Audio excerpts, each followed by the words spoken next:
You're now rocking with Back to School, the podcast, Decoding Youth Culture, hosted by Luke Hodson, powered by Nerds Collective. Make sure you stay tuned. Welcome to Back to School, the podcast decoding youth culture, hosted by your boy, Luke Hodson, founder of Nerds Collective, the leading youth and culture marketing agency. On today's show, we have a very special guest, a wizard, Will Higham. He is a trend forecaster and leading consumer futurist. Will, welcome to the show, mate.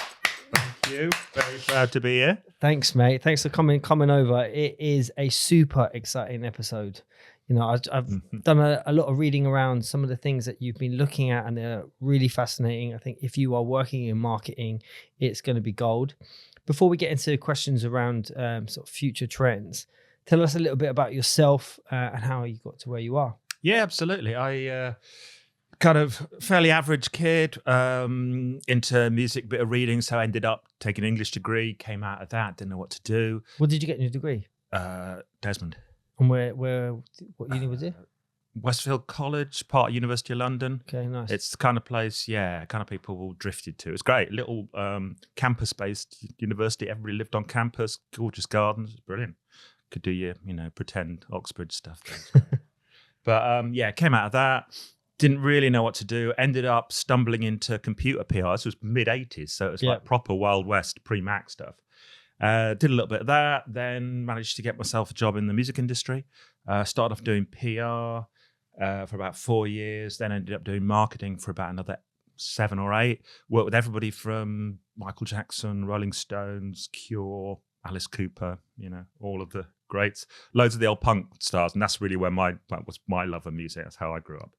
So yeah, amazing times, but kind of by the late 90s, it was all just getting a bit corporate, and I just wasn't that interested in it. And I'd also got really interested in the fans, and I was just more interested in kind of what they were like. These people, I was like, why do they love this stuff? Why do they love this and not that? And in the end, I was just like, right, let's leave the corporate behind. Let's go out on my own and do the research. So I kind of schooled myself on that. Sick. I did a bit of consultancy for a couple of other little trends agencies, and then just set up on my own. I've been doing it almost 20 years now. 20 years of doing cultural studies and consumer behavior. Yeah, it started off, it's weird. When it first started off, because there was a few of us, we all kind of know each other really. Started off cool hunting, really. Pretty much most of us. That's how it all, all that. Damn. And it was all about kind of who could be first to get to find out kind of, what are the cool kids doing in Sao Paulo and all that kind of thing, and hanging out in skate parks. And then it's just, as time wore on, it was more about actually, what does all that stuff mean?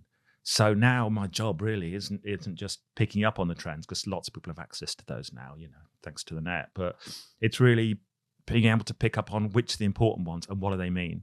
So I'm doing a lot more strategic stuff with companies, getting them to think about the future.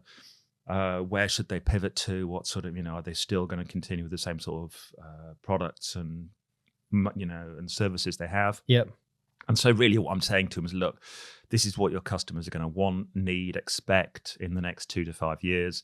Are you ready for it? What are you going to do? Sorry to interrupt. It's 2 to 5 years you generally forecast ahead. Well, yeah. I mean, that's the weird thing. It has changed. I mean, as I say, it's, So I have done up to 10, 15 years. I actually did a 30-year once, which is a bit crazy. But yeah, the thing is, the further out you go, the less sure you can be. So the further out you go, it's more about, look, it'll be in this sort of area or that sort of area. So it's more scenarios that might happen. Whereas the nearer you are, you can go, actually, this is going to happen. So yeah, typically people come 2 to 5. I tell you what, though, the last few months, the last year or so, people are coming to me like, what's going to happen in 6 months? It's like, we don't know what's going to happen in 6 months. Can you at least tell us that? Right now, we don't care about 5 years, because we've just got to get through the next year. Damn, is that so? It's just so uncertain. I mean, look at what's been going on. It's crazy. Like, it's more around issues such as like political issues, or is it more around changing technology? What is it? I think it's consumer attitudes, because I'm a consumer futurist. There's loads of futurists out there. Yeah. Most of them are kind of focused on tech, a few focused on finance, economy. And I've got to know a lot on that stuff. So I have to do a lot of reading around and understanding of that. But my focus really is consumers, customers, nice. What do they want? And so Yeah, I mean that's the point. So I can kind of cut across sectors. So I'm work, whether I can kind of work for Amazon or Walt Disney or NatWest or MTV or whoever it is. You know what I mean? It can be pretty much any sector because it's the same customer who goes on a flight, starts a bank account, whatever they're going to do. Same people with the same attitudes. Yeah. And so my job really, is to say, look, this is what their needs are going to be. Their needs are going to change. So you're going to have to cater to new needs. There's no point in doing the same old stuff you've been doing. And so I suppose what everyone wants to know now is how are people's attitudes to purchasing really going to change when we turn into this kind of economic meltdown, which we're all heading for? Yeah. And so everything's cheery at the moment, isn't it? What's the answer? What's the answer? Community. One word. It's all about community, right? So when I was growing up, and even a few decades later on, it was if things were bad, you'd kind of look up for help to kind of institutions. So you look up to professionals and the government and the media and big business. They'd offer all the answers and you could trust them. But the levels of trust now in the upwards in the big institutions have just crumbled. They haven't also got the money, the resources, the need to try and cater to anybody else. So if you can't look upwards, if you can't trust vertically, if you can't look vertically for support, you've got to go sideways. And that's what's happening. So sideways is people like me, is friends and family and neighbors and work colleagues and people with shared interests. Yeah. And we've just seen that happening over, it was already starting to happen before COVID. He'd already started to see a little bit of that happening. And the COVID just kind of supercharged it. Look at what happened to all the neighborhoods, everybody helping each other out. You talk to most people, I give a lot of talks at conferences and things. And one of the questions you just ask, who helped somebody out during COVID or a neighbor out or whatever, there's always, loads of hands up. And so there was that kind of supercharged it, but it was happening anyway. But I think now with the economic situation, the way it's going, I think that's going to happen. And you're right, you mentioned politics. It's as much about, this horizontal trust, horizontal support. It's as much about politics as it is about the economy, as it is about, emotions, relationships, health, all of that. It's, I don't know, just looking at some of the issues that have come out,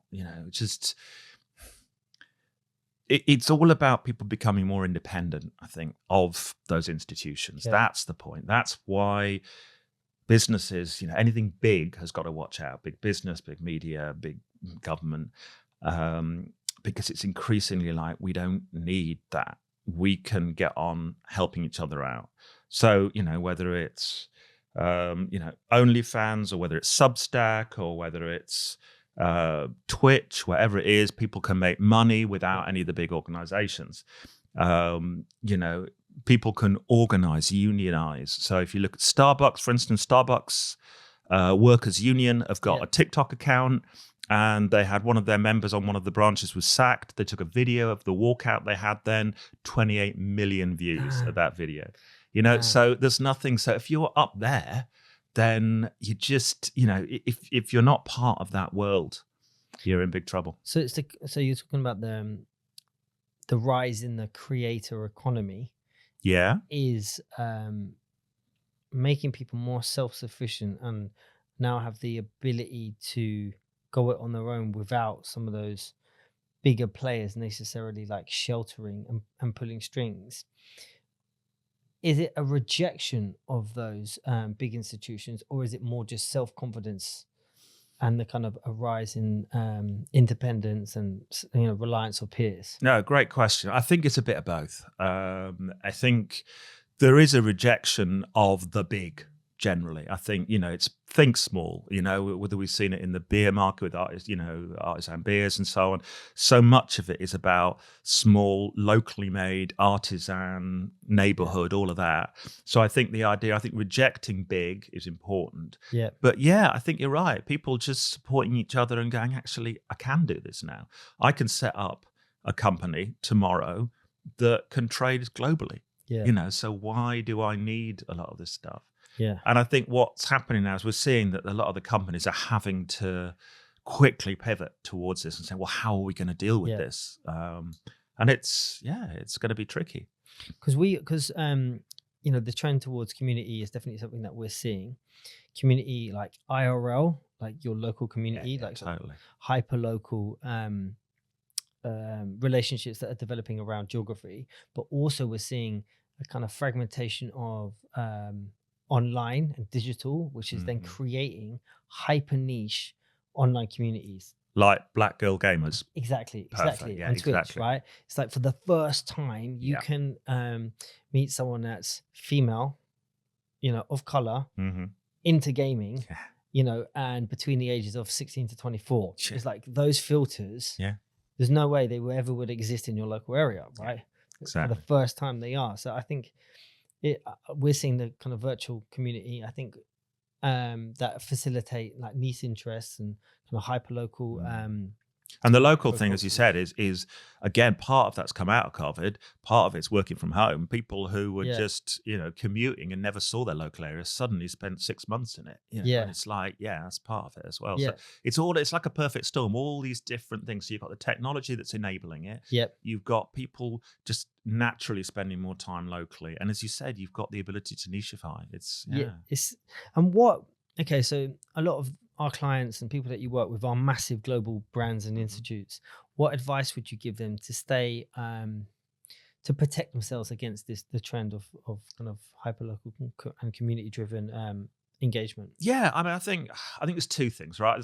There's a kind of a simple and a slightly more difficult, but I think the more difficult is ultimately going to be the one. But I think the simple way is just realize that there is, it's kind of the social pound. The fact that actually there is money to be made out of community now. You're looking at competitive leisure. You're looking at, so much to do that. Any brands, it used to be D2C meant direct to consumer. Now it means direct to community. So going to that, there's loads of ways to kind of to actually engage with these communities to make money. So that is kind of the simple. The start, as it were, the short term. Yeah. But I think in the long term, you have to get involved. Okay. And I think it's funny that I'm not, I'm a bit wary sometimes of, understandably, of kind of some of the fast food joints, but they can actually be quite smart when it comes to marketing. And of all the places, TGI Fridays, I don't know if you're a big fan. Yeah. Back in the day. Back in the day, exactly, proper old school. But TGI Friday, apparently, if you're waiting staff in TGI Friday, the first thing they teach you, right, is so most waiters in restaurants, they get everybody sitting down. I can't really do this while I'm in a chair, but most people are sitting down. So the waiter, the first thing they teach you, the waiter comes up to the table. First thing the waiter does, get down on their haunches like this. So the waiter is there at the same eye level as they come low. Yeah, they mad. come I low, remember. Man. And that is what brands have got to do. That's what you got in metaphorically. Yes. The brands can't be up here going, oh yeah, we'll give you some stuff. It's like, no. They have got to come down to eye level, eye to eye with people. And we're starting to see it happen, whether it's, to an extent, Nike are doing it with kind of Nike Run Club and Nike Fitness Club. Lego, to an extent, are doing it with kind of the family community. What's the trainer company that... Under Armour? No, or Good, and they're doing quite a lot of stuff. There's one, it'll come to me in a minute. New Balance?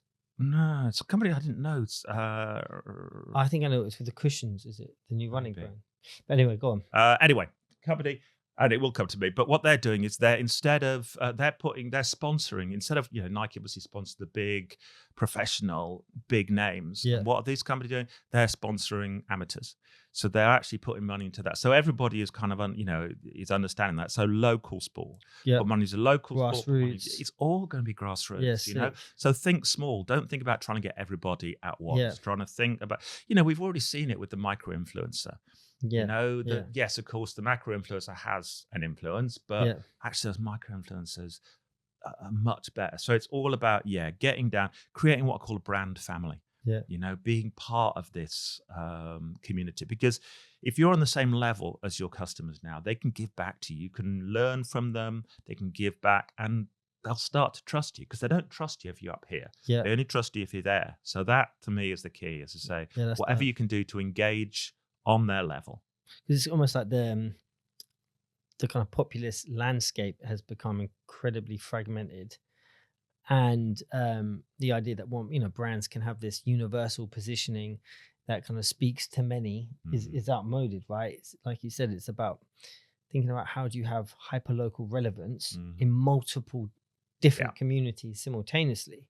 It's going to be about networks. It is just the way that they're running the departments, the way they're running a lot of their marketing teams. It's just going to have to change. It is going to be about a kind of devolving a lot of responsibility to individuals to create small little local networks.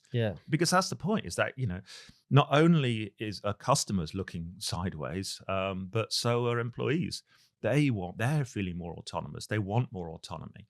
And so again, give them that, and let them start to look in their local areas. And there's definitely ways to do that. So something that we're seeing, I don't know whether you would agree, or it probably supports what you're saying, is that we are seeing a change in mindset from a kind of individualistic drive. So it's all about, I need to make myself rich. I need to climb up.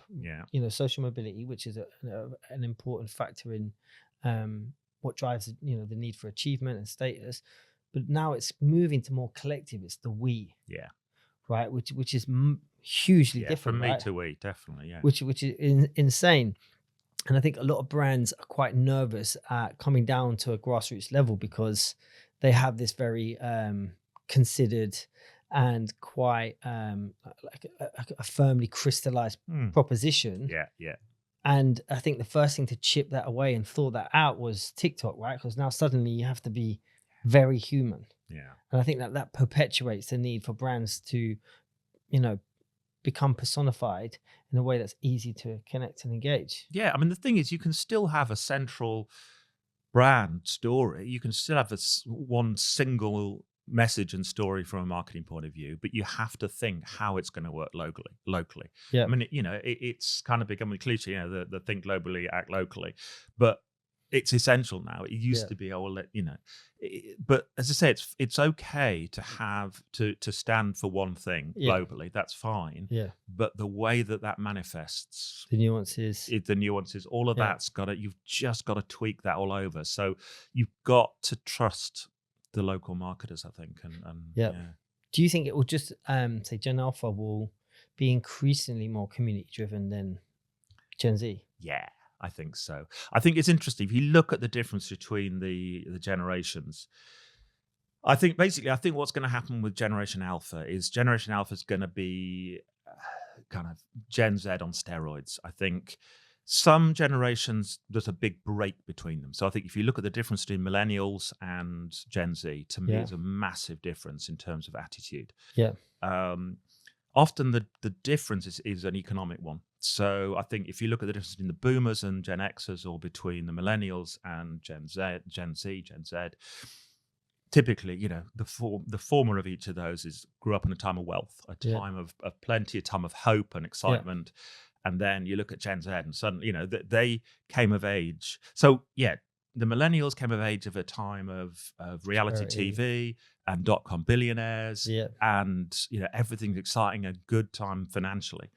And then poor old Gen Z coming of age, 2008 hits, bang, everything that all their older siblings had. No, you can't have that. You can't have this. And they've got an attitude that's much less about me, much less about, I deserve this. They're like, God, we're gonna have to get this ourselves.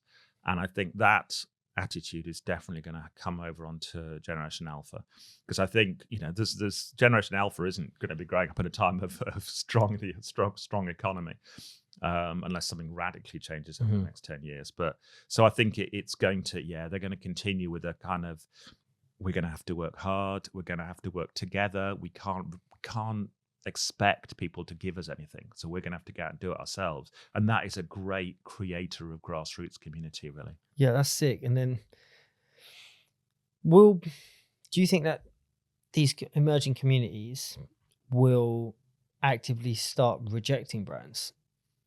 Yeah, absolutely. I mean, I think that we're seeing that already starting to happen a little bit. Even like I guess even brands of cultural equity. Like, are we going to see the downfall of Nike? Are we going to see the downfall of Adi? Is that potentially? I mean, I think the thing is with a lot of these brands, you often only see the downfall in retrospect. So you look at any of the mobile phone brands or whatever. The brands seem to be on top of the world. Yeah. Apple at the moment, is still doing incredibly well, but actually Apple's cachet with Gen Z is way down, because the thing is, there's always this hangover, this lag, because when people are doing well, that cachet stays for a while and the sales stay on the back of it.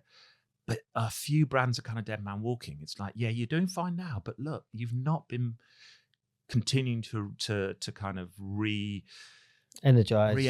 your brand. So your brand is still big with the people it used to be big with, and they've got money, and that's great. But where are they going to be in 5 years? Yes, so true. Nobody, I don't know any Gen Zs who are excited about it. Nah, exactly. So it's like, so I think that's what's going to happen here, and it is possible that, I mean that if a lot of those kind of trainer brands can re-energize, it's fine. That's the point. But you are going to have to do it.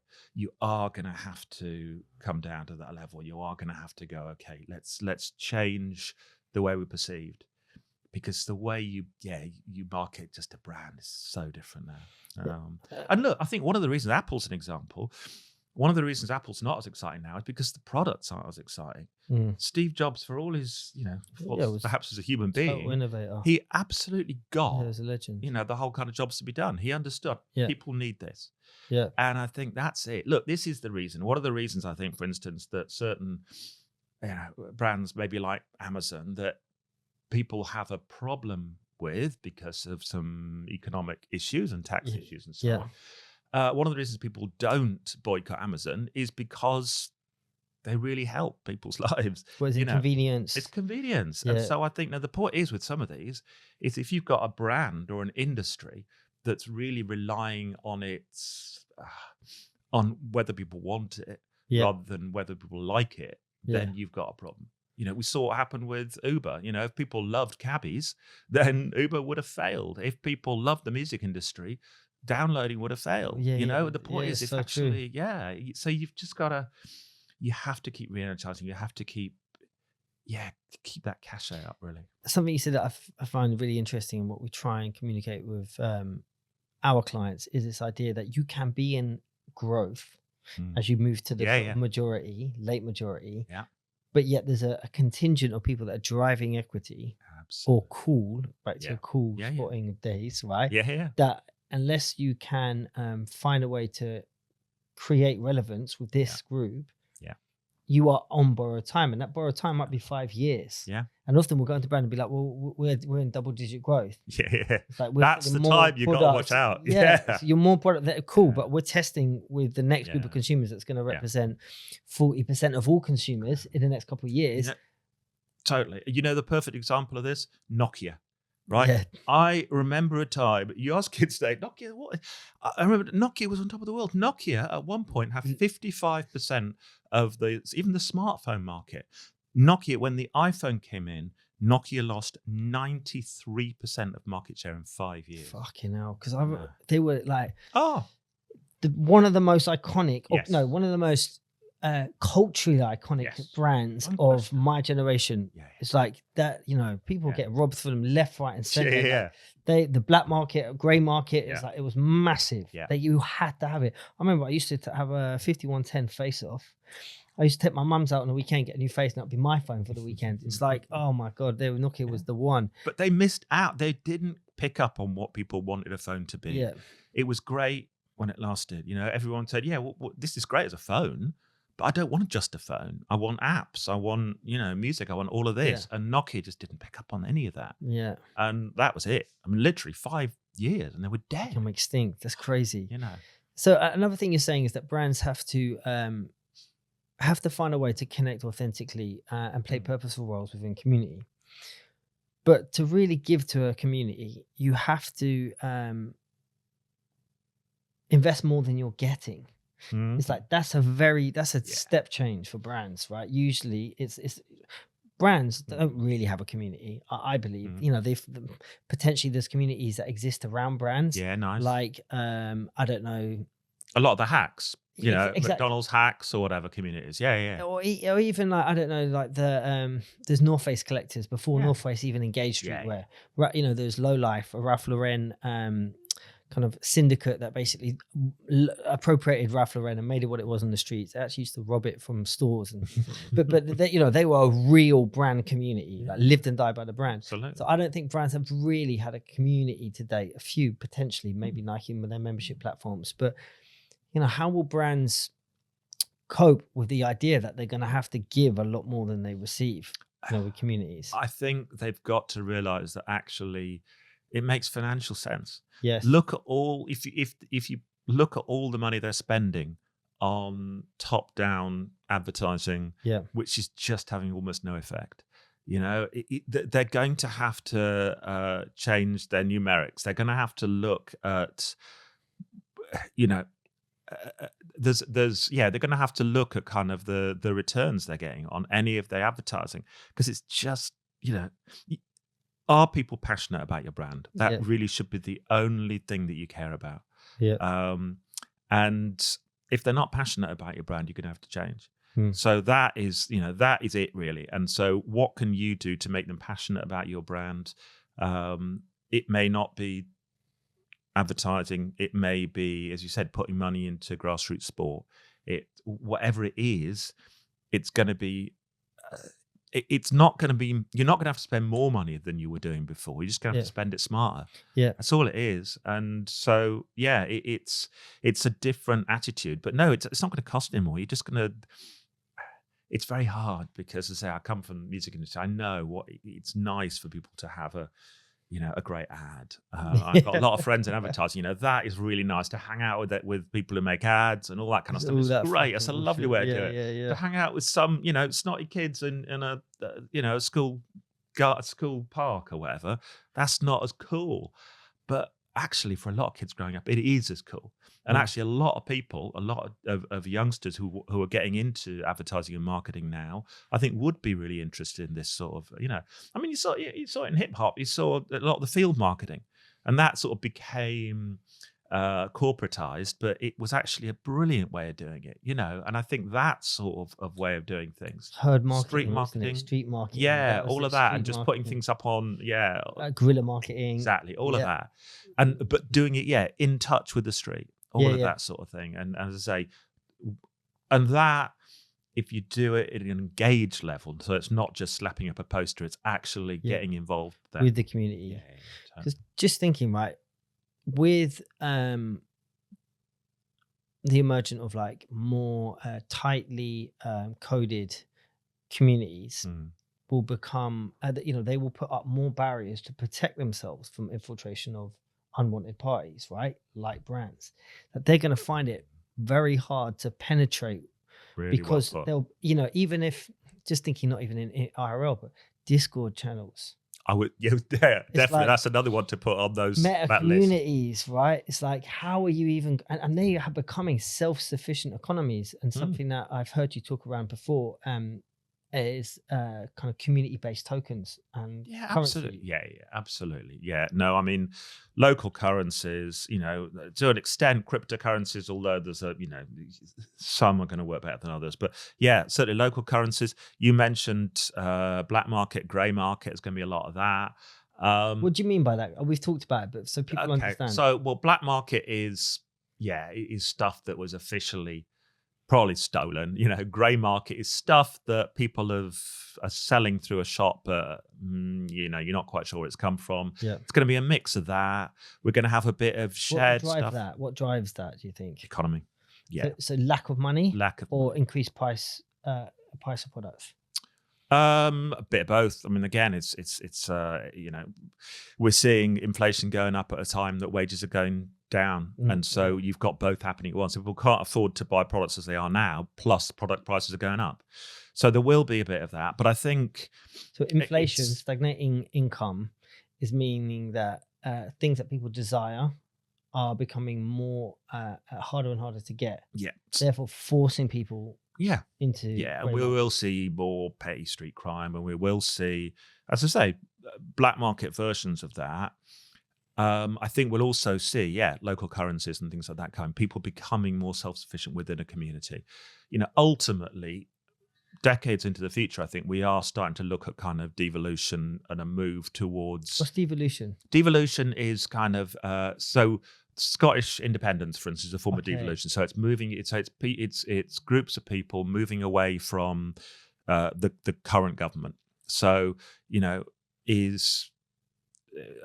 think Scotland's going to go. Will Wales go? Will Manchester go? Will Cornwall go? London itself. Well, but any of these places are, and you could start seeing, the idea of kind of nation states is only really a few hundred years old. Before then, it was all city states. Yeah. And I think that can happen again. So I think ultimately we will see, it's about self-government, and you'll see it on all these different levels. So on a very small level, as you said, Discord or Animal Crossing communities or Fortnite or whatever it is, people creating their own rules within that, saying this is what we as a collective allow shared or don't. Governance, ownership. Exactly. Totally makes sense.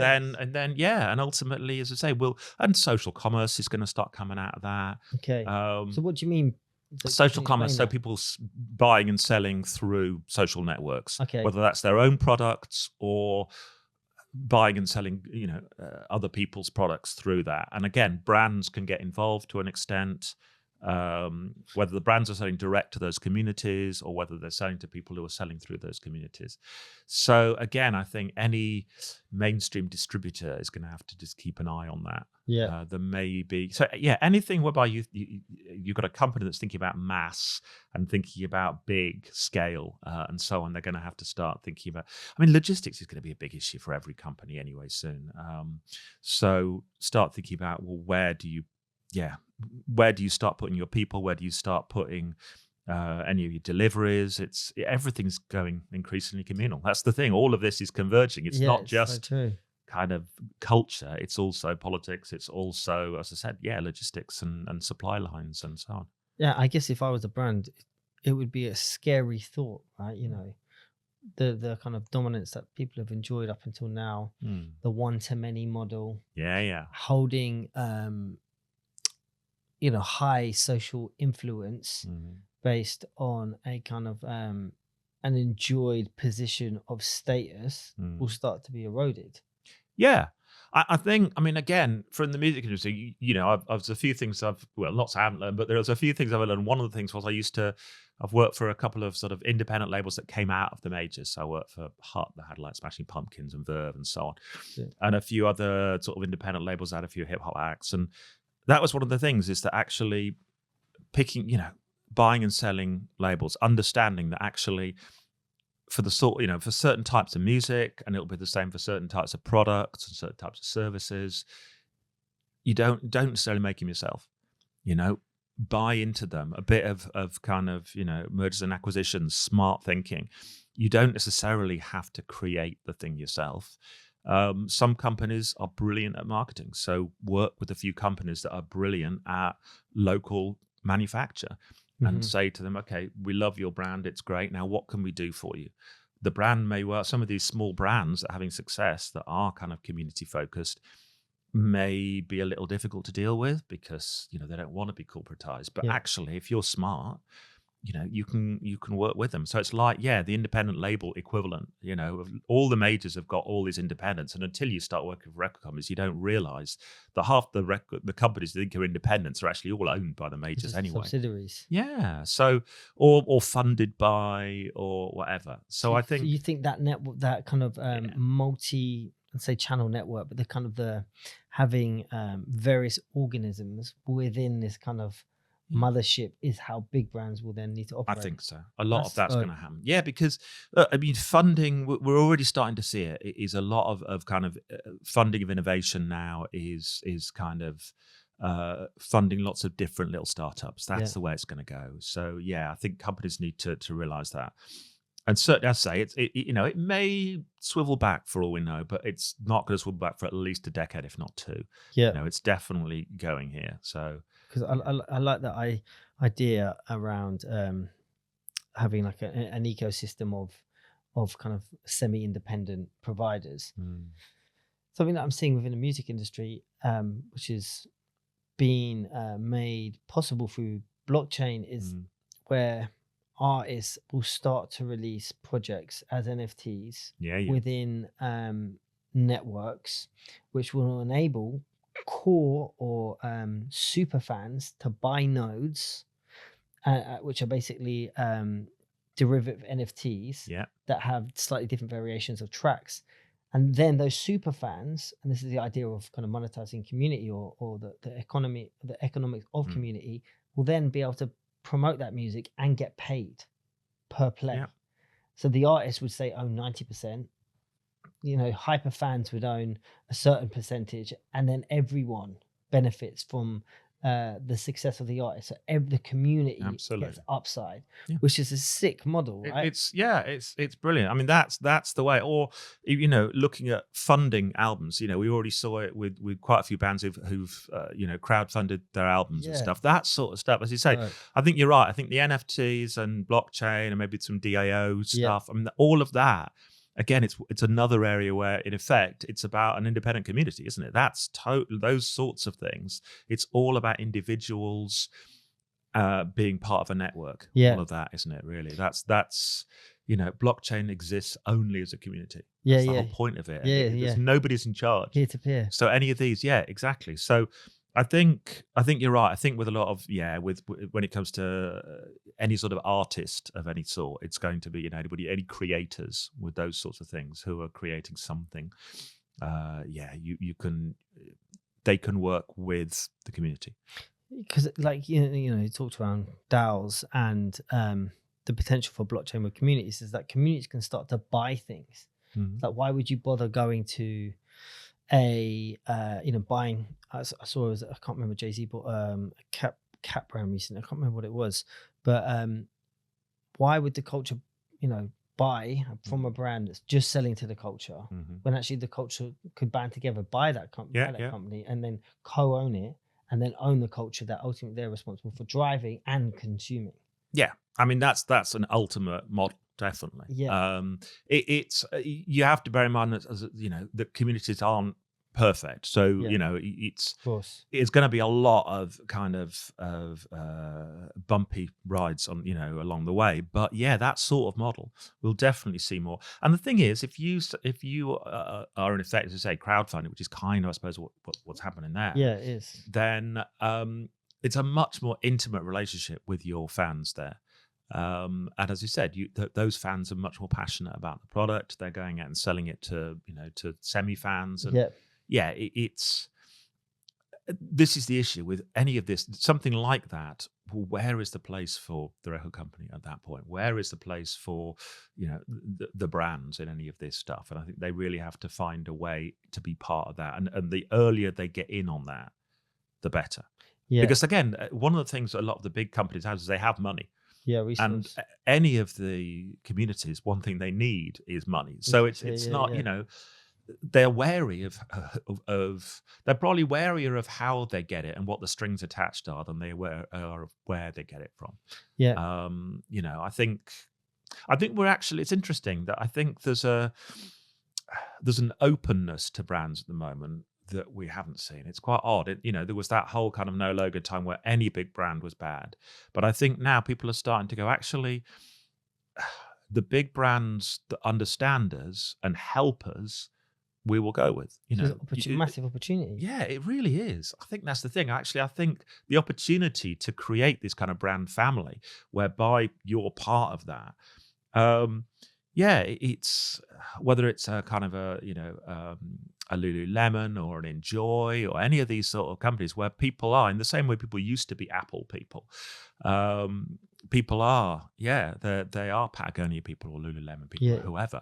They'll go off on retreats with fellow customers, and spend loads of money to go and be part of those communities. Part of the lifestyle. It's lifestyle marketing is really becoming synonymous because it matters to people now. Yes, that's the point. Those brands really, people are caring. People are defining themselves as much by what they do as by what they buy. And so if what you do is kind of your hobby and you've got a brand that can support your hobby or support the thing you love that defines who you are, you're going to love that brand, you know? So these sort of relationships are going to be much more intimate than they would be if all you're doing is buying from that brand, you know? And brands are really important ways of patching one's identity, right? You want to project a certain lifestyle. You buy brands that then represent the kind of parts of the lifestyle that you aspire to, right? Do you think that will people will continue to use brands to inform and project their identity, or will they start to reject them as signifiers? I think that's a great question. I think you're going to have to keep up. One's going to have to keep an eye on this, but I think brands are going to still matter. I think that which brands is going to change. Again, they will be more local and they will only matter in smaller geographical areas. There'll be some brands that mean everything in Liverpool, but mean nothing in Edinburgh. But I think one of the other positives I think that we've seen recently is kind of that personal style is increasingly less homogenous. And that actually, the thing about community is the way we're seeing it now, doesn't mean everybody the same. It means everybody inputting their own individuality into that community. So I think people mustn't think, community means homogeneity. So everyone's kind of, one community is the same. Kind of styles. What actually what's happening now is lots of people have got the confidence to be individuals. And I think it's really good from a personal style point of view. I'm so glad we've kind of got away from that kind of noughties, Kim Kardashian, Pussycat Dolls. Everyone has to be a clone. And the only way you can have style is how well you do that one look effect. And I think now, partly thanks perhaps to something that some of the trans movement is happening, but the whole idea of kind of what is beautiful, what is stylish, is much less homogenous. It's totally diverse now. And so you can drive individual style, and we're seeing it more and more now. So actually coming up from the street, each individual now is having their own style, much, more like it was a few decades ago. So more fluidity. I mean, that's the big thing, I think, for Gen Alpha, probably, to extent Gen Z. Fluidity across the forms board. of identity. Borrowing different sources, source material, and different nuances and references from a variety of different culture movements. Exactly. So there'll be a bit historical, there'll be a bit of new brand, there'll be, it's all going to mix. So brands will be important, but also heritage, social movements, those kind of things will be important too. And I think a belief or social mixology. So nice, right? That's one to borrow. So, and this idea of community. Traditionally, you would expect that a community is kind of tribal. It's quite insular, but I think, and I'm interested to see what you think, whether actually people will be part of lots of different communities that cross over, that continue to evolve, to spawn. No, totally. That's a great point. It's I started seeing that. You started seeing that in the 90s, really. Up until that point, it was pretty much people were part of one tribe. I grew up, I was a punk, and that was it. And I've still been a punk pretty much throughout in terms of attitude. And people stayed like that. You see the old mods who were in their 50s and 60s. They're still mods, And I think, but really, you saw in the mid-90s, it was starting to go, it was when, it's a bit of postmodern, I suppose. It was when people started to go, actually, I like pop culture as well as alternative culture. And I think that's the thing now. It's started to go, okay, I can like anything at once. I don't have to just like this. I can like, some big pop act, and I can also like the coolest, hippest alternative act. And I think the same thing is true. I can be into football and Game of Thrones. I can be into, you don't have to be a jock or a nerd or whatever. You can be both. And I think that's the point now, is that everyone's going to, so many different interests. They're going to have all these interlocking communities. So, and so that's going to be a positive for brands to an extent, because if you can get into one community, you can spread, but it's also a threat, because if you're locked out of one community, you could be locked out of more. So yes, lots of interlocking communities. It's fascinating future out there. And something that we've talked around separately is this something that you told me was that we're going to continue to see, which makes sense, an increase in people's passion and determination to ensure sustainability, right? At the minute, sustainability is really important, but it's also for those that are privileged and can afford to buy into that, right? Yeah. But you're saying that in the future, no matter where you are within that socioeconomic pyramid, is that you are going to insist on sustainably produced product. If you can afford to, absolutely. Okay. I think this is the one caveat. It's like looking at something like, fast fashion or something. I think if we were in an economically positive climate and had been for a few years, I think fast fashion, it's one of those kind of dead man walking we're talking about. Fast fashion is ultimately going out, but it's probably going to survive for a few more years now because people simply can't afford slow fashion or won't be able to, as you say, with the economy the way it's going to be. But yeah, I think the direction, because that's what trend is. Trend's old Anglo-Saxon word for the bend in a river. That's where it comes from. Yeah, nice. And it means direction. And that's what, ultimately with a lot of these trends, that's the direction things are going. We're going towards sustainability because we've got to. Fast fashion is going to, you think, will eventually die? It's not going to have anything like the same impact. So yes, people will still buy a few things, but typically it'll be more, they'll buy cheap stuff that's pre-loved or that's made locally or, whatever. It'll be, you may well have some sort of semi-throwaway clothes, but you'll swap them with your mates rather than go out and buy them and chuck them away. Yeah.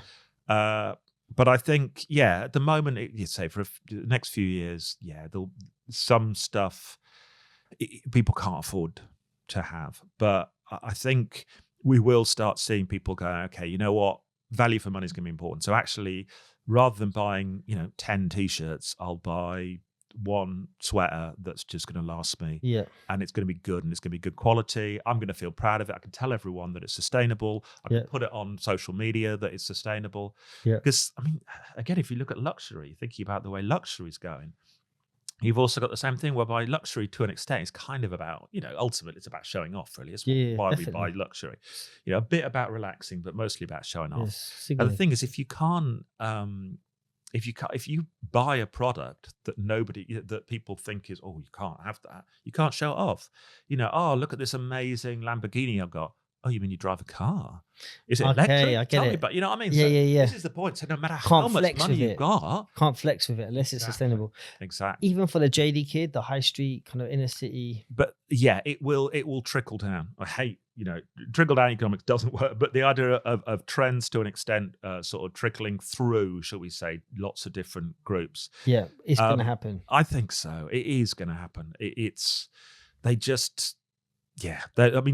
All sorts of things are going to make sustainability have to happen. Yeah, because then obviously, Nike is, I guess, reasonably well priced because of it enjoys an economic or a supply chain which ensures affordability, right? Which will have to change. Yeah. Which therefore means is that icons for young people. Young people are buying between 4 to 6 pairs of trainers a year on average in the UK. It's like that will decline because people won't be able to afford to keep up with the same level of consumption. Absolutely. And so they're going to be thinking more about how long will these trainers last? Yeah. And, also, and also, can I repair these trainers? I mean, that's the thing. It's funny. We are going to shift into, the idea of make, do, amend, which we saw as a kind of trend a few years ago. It was, it wasn't really a real trend. It was kind of a fun, dilettante trend. Oh, let's pretend to make, do, amend. But it's actually going to happen. Cobblers will be real. Yeah, I mean, you're really going to have to flip and do it because you're going to have to. You got a hole in this. Well, I can't afford it. I'm going to mend it. People will. That again will be one of the things we'll see Generation Alpha much better at. Generation Alpha will be much smarter at repairing and mending and sharing and finding the bargains and so on. Much more pre-loved, much more secondhand and vintage and all of that kind of stuff. I think and if you can find a beautiful old pair of vintage trainers, which are, if you can get them for a decent price, they've already lasted. They'll probably last longer. That they've got that reliability. Nobody had to make them in the last 5 years. All of this stuff, it ticks every box. So it's crazy because obviously at the minute, and what we see a lot with the sportswear inspired street culture influence youth consumers that newness is everything. Yeah, Fresh I get crepes. that. I get that. Do you know what I mean? Fresh Yeah, crepes, white, new Air Forces, like box fresh is so important to this consumer. I get that. I just think that is based on what is quite an old school attitude.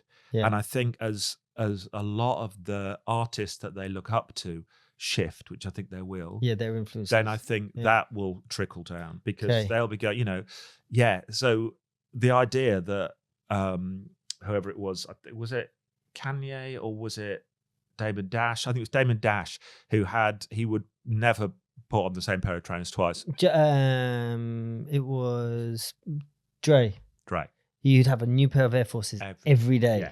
Now there's loads of people that only 1, 2, 3 drops. That's common in hip hop culture. Yeah. But the point is that is going. People are going to look back on that in a few years, going, mad. That's obscene. Yeah. That's not obscene. Great. That is obscene. What did he do with them? I think this is the point, is that a lot of the people who are in the media at the moment are from a different generation, and they're still maintaining a lot of these attitudes, but a lot of the attitudes from the ground up are not the same. And I think, the idea when I was growing up was, your Ollie Reeds or whatever, all these kind of loaded type characters who were drinking and womanizing and all that, that was seen as cool in my day. Now you look at these guys and you think, God, what? It just, ages those so attitudes change. And I think that, and they impact, purchasing and style and all that kind of stuff. So no, you're right. I think, new will continue to be big for a little while, but I think you could start seeing a decline. Yeah. So we've got fast fashion, which will start to cycle out. The need for newness will slow as quality and utility becomes more important than necessarily fast trends. New luxury is unsustainable. Yeah. Right. But you're talking around extremely high price point, like the materials, the process is very labor intensive. It's like, where will that go? Will that follow the same trend? Yeah, I know, it's tricky, isn't it? I think you'd think that the trends in those are going to be, in terms of luxury, there will be an element. It'll be probably, I think quality will be important for some people if they can afford it, because I think quality is okay.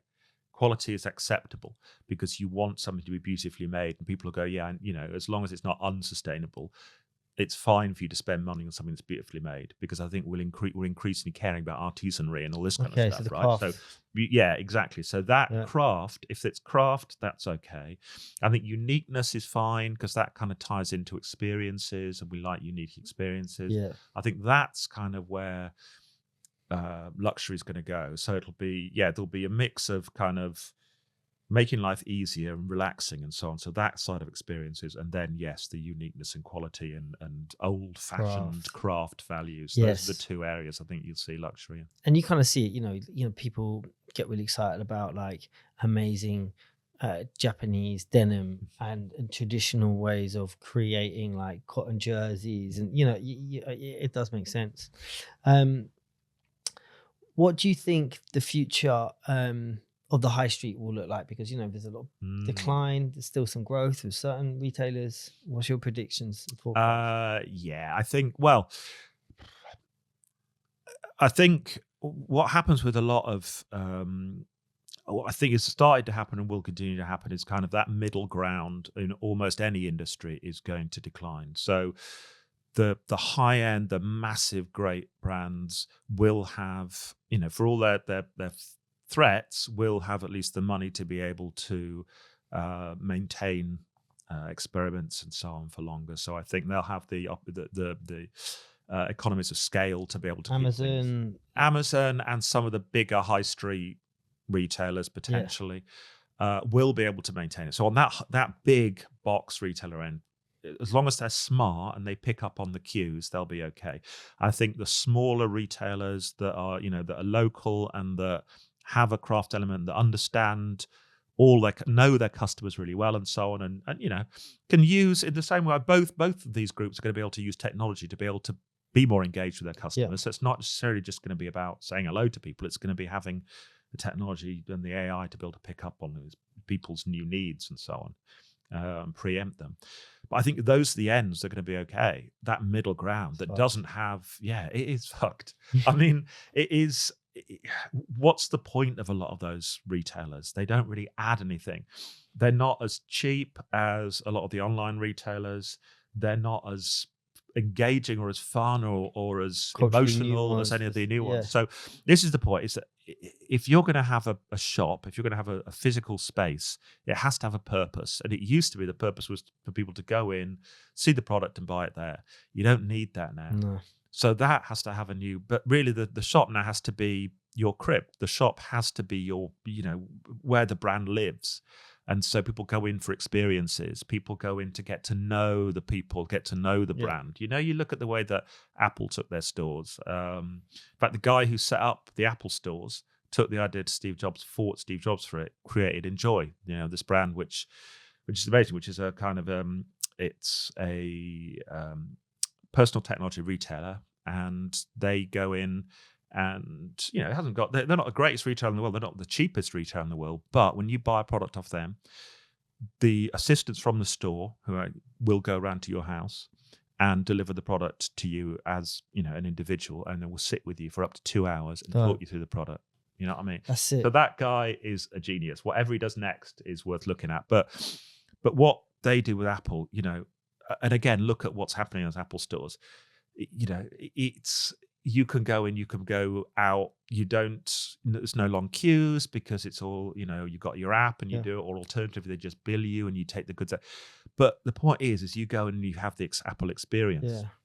Yeah. Now M&M's has got an M&M's experience store in Leicester Square. Yeah.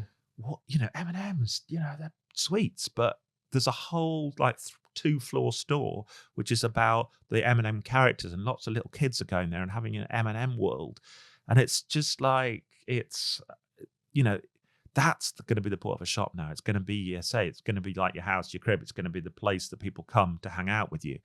Again, we mentioned Nike and the kind of the run clubs or the fitness clubs. Again, a great space for people to come together. Think about it. Every shop is part of a local network. Every shop is part of a local high street to every physical shop. So it needs to be part of that. So again, what can that shop do to benefit the local community?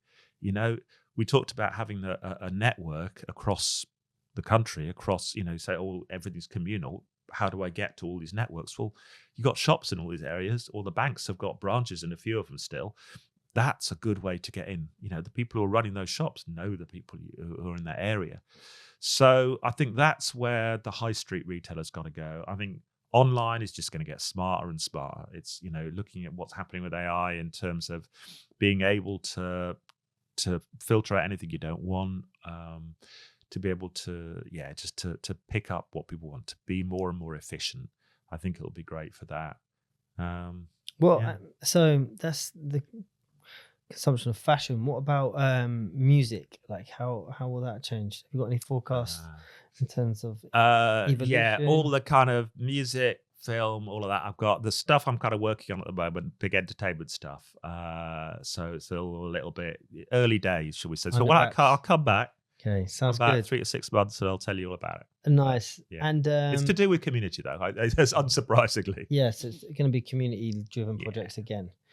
And just thinking about what you were saying, and big corporates could look at that franchise model where you hand over key assets, nice, or components of the brand to local leaders, right? Who then can take that and add their kind of local spin on it at local level. Some of the most successful companies of all time have been franchised.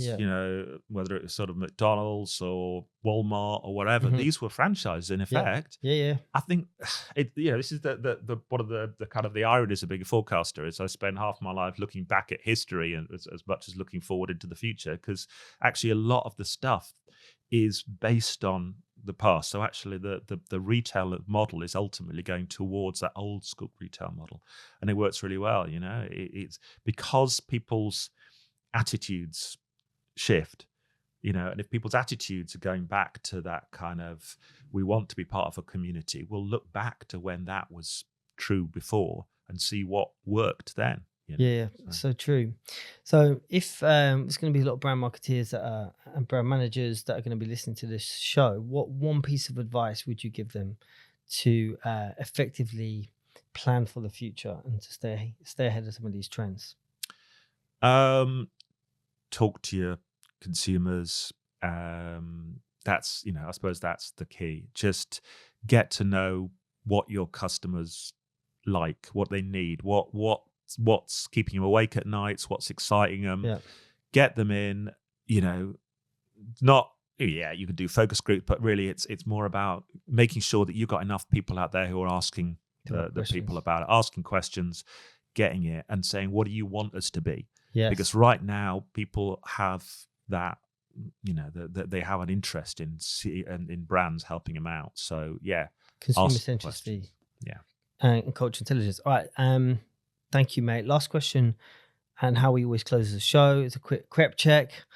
I've got on the Converse Comme des Garçons. What you got on your feet, my brother? What have we got? What have we got on your feet today? I have some proper battered old 1990s Paul Smith. I love a bit of old English tailoring. I was lucky enough to work with one of my big heroes. I've worked with loads of people say never meet your heroes, and I've met loads of my heroes, and they're brilliant, even though they're a bit crazy. But Malcolm McLaren, I worked with him in the late 80s. Yeah. I used to manage Sex Pistols and, created or brought hip hop over to the UK, etc. And he had this look before anybody else did, which was kind of this proper, he mixed up old English tailoring with a bit of kind of street and hip hop and so on. And to me, that's always been my love. It's kind of mix that. It works as you get older. I'm getting on a bit now. You can grow old disgracefully that way. It's good. Well, thank you, my brother. There's a ton of nuggets in here today, right? And I appreciate your thinking, super compelling, and things that really need to be considered to stay ahead of the game. I've just go on, hit us. Tracksmith is the name of the trainer company. Damn. Tracksmith is the company that is promoting amateur sport. Okay. And if you're out there, guys, you're doing a good job. Thank you, my brother. Thanks for tuning in. This is Back to School. We're out. Peace. Hey. Yo, salute to everyone for listening to Back to School. If you like what you heard today, hit us up on nerdscollective.com. That's NERDSCOLLECTIVE.com. Don't forget to like and subscribe. And we out.